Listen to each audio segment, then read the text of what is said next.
karena adanya peristiwa sejarah yang sebelumnya ada, malah jadi nggak ada di versi yang terbaru. Nah, ada pertengahan masa, betul nggak ada pertengahan masal? Apa kata siapa itu? Jadi dari tahun 1989 itu langsung tuh ke tahun 1999. Tengah-tengahnya itu nggak ada tuh. Kita bahas isu dalam negeri. Jadi gue mau bahas soal rencana pemerintah kita buat ngerevisi sejarah resmi Indonesia yang ternyata menuai polemik nih. Khususnya di kalangan ilmuwan dan sejarawan. Salah satu yang banyak dipermasalahkan adalah banyaknya sejarah yang berusaha dihilangkan di sejarah resmi Indonesia versi terbaru ini. Tapi emang apa aja sih yang berubah di revisi terbaru sejarah Indonesia ini? Apa aja nih peristiwa yang hilang dari rancangan revisi sejarah Indonesia? Ya udah kalau gitu, ayo langsung kita bahas rencana pemerintah kita ngerevisi sejarah Indonesia. Dan apa aja nih yang berubah dan hilang dari sejarah versi baru ini? Di Learning by Googling.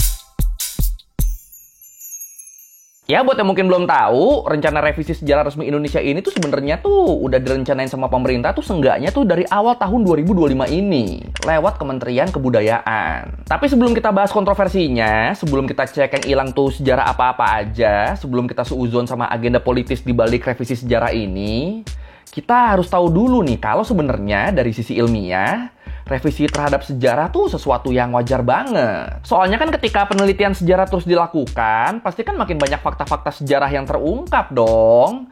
Dan ini bikin kepingan cerita masa lalu yang sebelumnya hilang jadi makin lengkap. Nah, temuan-temuan sejarah baru ini nih bakal ngasih gambaran yang lebih jelas terkait peristiwa di masa lalu yang bisa jadi sebelumnya tuh belum kita ketahui. Jadi bisa dibilang tiap penelitian sejarah baru itu pasti ngasih informasi tambahan buat penelitian sebelumnya.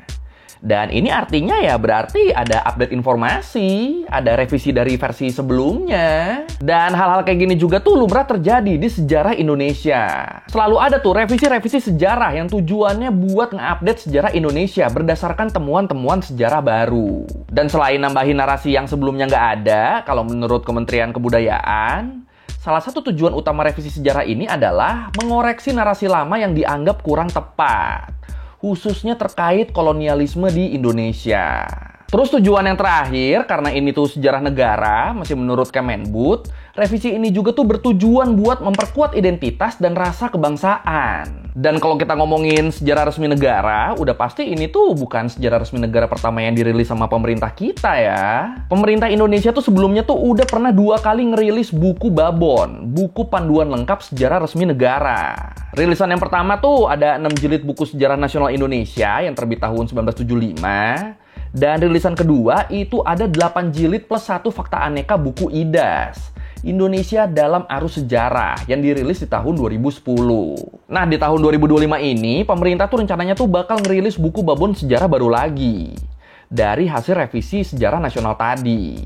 Dan kabarnya buku sejarah nasional baru ini direncanakan bakal kelar sebelum 17 Agustus 2025. Biar bisa jadi kado kemerdekaan Indonesia yang ke-80. Sampai sini so far jadi terdengar spesial ya. Oh iya, terus kalau menurut Profesor Susanto Zuhdi, sejarawan UI sekaligus ketua tim penyusun buku sejarah baru, dia bilang, keinginan buat melakukan revisi ini tuh nggak cuma datang dari pemerintah, tapi juga dari kalangan sejarawan sendiri. Yang ngerasa bahwa temuan sejarah Indonesia tuh udah banyak yang baru loh, tapi belum banyak orang yang tahu soalnya nggak ada update dalam penulisan sejarah, termasuk penulisan sejarah resmi dari pemerintah Indonesia. Dan kalau buku sejarah resmi yang baru ini udah rilis, buku ini tuh bakal jadi acuan dalam penyusunan kurikulum sejarah di sekolah. Jadi ya emang krusial banget nih revisi ini nih. Tapi para penulisnya itu sudah menulis, mungkin sekarang ini masih dalam tahap sampai 60-70%. Oke, sekarang kita bahas yang cukup jadi kontroversi nih. Apa-apa aja sih emang yang berubah di revisi ini? Tapi ingat itu baru sejarah yang berubah ya, belum sejarah yang dihapus. Buat yang dihapus itu ntar kita bahas di belakang tuh. Itu lebih kacau lagi tuh soalnya tuh. Jadi kalau menurut beberapa sumber, kalau dilihat dari draft revisinya, perubahan yang paling mencolok dari buku sejarah versi baru ini nantinya adalah jumlah jilidnya yang jadi makin banyak. Jadi kalau buku IDAS, buku Indonesia dalam Arus Sejarah sebelumnya tuh totalnya tuh ada 8 jilid plus 1 fakta aneka dan indeks kan tadi. Nah, buku Babon Sejarah Indonesia yang baru nanti itu bakal punya 10 jilid plus 1 fakta aneka dan indeks, yang bisa dibilang sekaligus jadi pembabakan baru sejarah Indonesia. Jadi 10 jilid ini tuh bakal dibagi jadi 1. Sejarah awal. 2. Nusantara dalam jaringan global, India dan Cina. 3. Nusantara dalam jaringan global, Timur Tengah. 4. Interaksi dengan Barat, kompetisi dan aliansi. 5. Respon terhadap penjajahan. 6. Pergerakan kebangsaan. 7. Perang kemerdekaan Indonesia. 8. Masa bergejolak dan ancaman integrasi. 9. Orde Baru. 10. Era reformasi. Terus ditambah sama fakta aneka dan indeks. Banyak juga ya. Tapi ya jumlah jilid buku yang bertambah ini nggak mengherankan sih. Soalnya kan makin kesini pasti ada aja kan temuan-temuan sejarah baru yang perlu diupdate.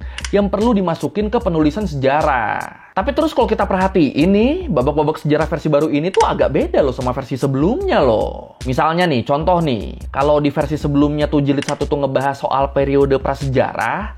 Nah, di versi revisi ini namanya tuh berubah jadi sejarah awal. Berubah tuh jadi tuh penyebutan babnya tuh dari prasejarah jadi sejarah awal.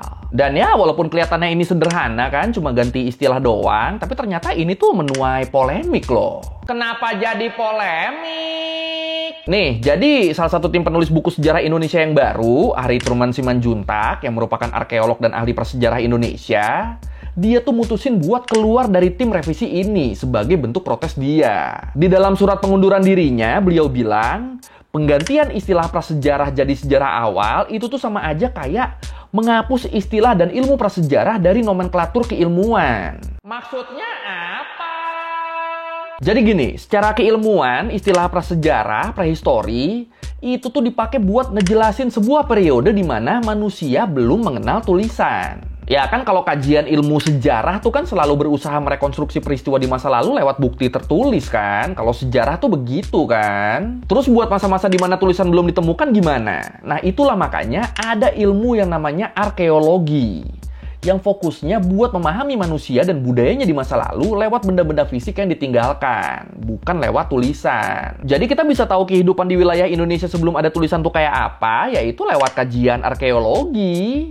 Khususnya arkeologi prasejarah. Jadi ingat ya, kalau ilmu sejarah tuh mempelajari lewat bukti tertulis, kalau ilmu arkeologi itu mempelajari lewat benda fisik yang ditinggalkan. Soalnya nggak ada bukti tertulisnya. Nah, karena itulah makanya Pak Truman tuh beranggapan mengganti istilah prasejarah jadi sejarah awal itu tuh udah nggak sesuai, udah melenceng secara keilmuan. Soalnya kalau namanya sejarah awal kayak yang di versi revisi, yaitu berarti harusnya disusunnya pakai metodologi ilmu sejarah dong, pakai bukti tertulis dong. Tapi ini kan faktanya enggak. Objek penelitian sejarahnya sendiri, si tulisannya sendiri itu kan belum ada. Jadi ya gimana periode itu mau disebut sejarah? Orang tulisan aja di zaman itu belum ada, jadinya kan nggak tepat nih kalau kayak gini nih. Kalau menurut Pak Truman begitu. Tapi walaupun dapat kritik dari mantan anggota timnya, Profesor Susanto Zuhdi, dia tuh tetap berpegang sama keputusannya dengan menamai jilid pertama tadi sebagai sejarah awal. Menurut beliau, walaupun objek kajian ilmu sejarah itu tulisan, tapi benda-benda di masa lalu, kayak lukisan dinding, artefak, itu tuh tetap merupakan bukti sejarah, bukti peristiwa di masa lalu. Jadi menurut beliau nggak ada salahnya nih kalau masa-masa ini, era-era ini dinamai dengan nama sejarah awal. Tapi kalau menurut lu sendiri gimana nih? Lebih setuju sama Pak Truman apa Pak Zuhdi? Silakan komen. Historians rely heavily on written records such as archival documents, census records, old newspapers, letters, diaries, and historic maps. On the other hand, archaeologists take a different approach. They are scientists who study the physical remains of past human life and activities. Terus selain istilah prasejarah jadi sejarah awal, pembabakan sejarah yang lain juga tuh ngalamin perubahan ya. Kayak periode kerajaan Hindu-Buddha itu diganti tuh jadi Nusantara dalam jaringan global, India dan Cina. Terus periode kedatangan dan peradaban Islam itu diganti jadi Nusantara dalam jaringan global Timur Tengah. Dan yang mencolok juga tuh terkait ini, terkait masa kolonial, masa penjajahan. Jadi kalau sebelumnya masa-masa kolonial tuh cuma ditulis dalam satu jilid, jilid kolonialisasi dan perlawanan, nah sekarang dipecah jadi dua tuh. Ada interaksi dengan Barat, kompetisi dan aliansi, sama respon terhadap penjajahan. Tapi ya ini sejalan sih sama apa yang dibilang Fadlizon, Menteri Budaya kita, yang bilang kalau dia tuh pengen sejarah terkait masa kolonial di Indonesia tuh dibenerin. Dia bilang soalnya selama ini kita tuh taunya tuh Nusantara kan dijajah Belanda tuh kan selama 350 tahun ya. Padahal itu tuh cuma klaim sepihak yang disampaikan sama Gubernur Jenderal Hindia Belanda, Bonifacius Cornelis de Jong. Dan udah terbukti kalau klaim dia tuh nggak tepat. Nah, narasi-narasi yang salah kayak gini tuh itu nantinya bakal diubah sesuai sama hasil penelitian terbaru. Ya, oke lah ya kalau yang ini ya. Terus selain karena alasan-alasan tadi, rencana revisi sejarah resmi Indonesia ini tuh belakangan jadi rame dan banyak diomongin karena adanya peristiwa sejarah yang sebelumnya ada, malah jadi nggak ada di versi yang terbaru. Yang paling rame tuh soal nggak adanya beberapa tragedi HAM berat, termasuk peristiwa pelanggaran HAM tahun 1998. Iya, jadi kalau berdasarkan draft yang isinya tuh kerangka penulisan sejarah nasional yang baru, di situ kelihatan tuh ada kayak semacam gap waktu gitu antara masa Orba dan masa Reformasi. Jadi di draftnya tuh peristiwa paling akhir di periode Orde Baru yang tertulis dengan tahunnya tuh adalah peristiwa Talang Sari yang terjadi di tahun 1989. Nah, dari situ itu langsung tuh ke era reformasi, tapi dimulainya malah tahun 1999. Jadi dari tahun 1989 itu langsung tuh ke tahun 1999. Tengah-tengahnya itu nggak ada tuh. Tahun 1998 itu nggak ada. Padahal kan itu peristiwa penting banget kan, Mei 98 kan. Terus di jilid ke-9, di buku ke-9 soal Orde Baru, itu juga nggak ditulis tuh bab khusus soal gimana Orde Baru berakhir. Jadi di draftnya dari Orde Baru, tahu-tahu udah aja jadi reformasi. Gimana jadi reformasi ya segala macam itu nggak ada tuh di situ tuh. Dan ya walaupun ini tuh masih draft ya, tapi tetap banyak orang yang jadi curiga kan di sini kan. Mereka jadi kayak, ini kenapa sampai ada gap yang jauh gini ya? Dari 89 langsung 99. Gapnya 10 tahun loh ini loh. Jadi krisis moneter tahun 98 tuh nggak ada, rentetan demo mahasiswa juga nggak ada, apalagi tragedi kemanusiaan selama masa itu, hilang udah tuh di draftnya tuh. Bisa gitu ya. Terus juga peristiwa-peristiwa perlawanan terhadap pemerintahan Orde Baru, kayak peristiwa Talang Sari 1989 sama peristiwa Tanjung Priuk 1984, itu di draft yang baru tuh malah dilabelin reaksi terhadap pembangunan. Lah, ini kan kocak ya. Orang nggak setuju sama pemerintah kok malah dianggap bereaksi terhadap pembangunan. Seakan-akan mereka nggak setuju sama pembangunan kan kalau gini caranya kan.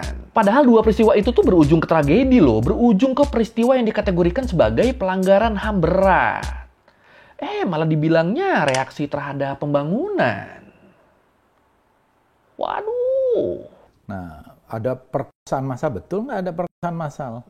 Apa kata siapa itu? Itu nggak pernah ada proof-nya. Itu adalah cerita. Kalau ada, tunjukkan. Ada nggak di dalam buku sejarah itu? Nggak pernah ada. Ya.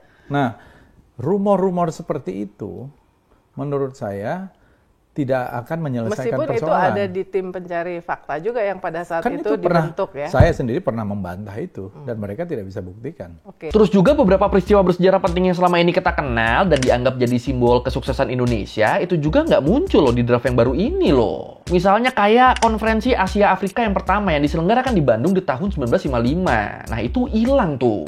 Padahal kalau menurut Asfi Warman Adam, profesor riset bidang sejarah politik di BRIN, beliau bilang, konferensi Asia Afrika tuh padahal nggak cuma penting buat Indonesia loh, tapi juga jadi tonggak penting gerakan non-blok di era Perang Dingin. Dan jadi pemicu banyak negara mutusin buat merdeka. Nah ini gila kan, peristiwa sepenting ini malah nggak masuk ke draft sejarah yang baru. Itu gimana coba? Tapi ya sebagai manusia yang baik, kita kan harus husnuzon ya. Jadi ya ini semoga cuma lupa dimasukin aja ya. Amin.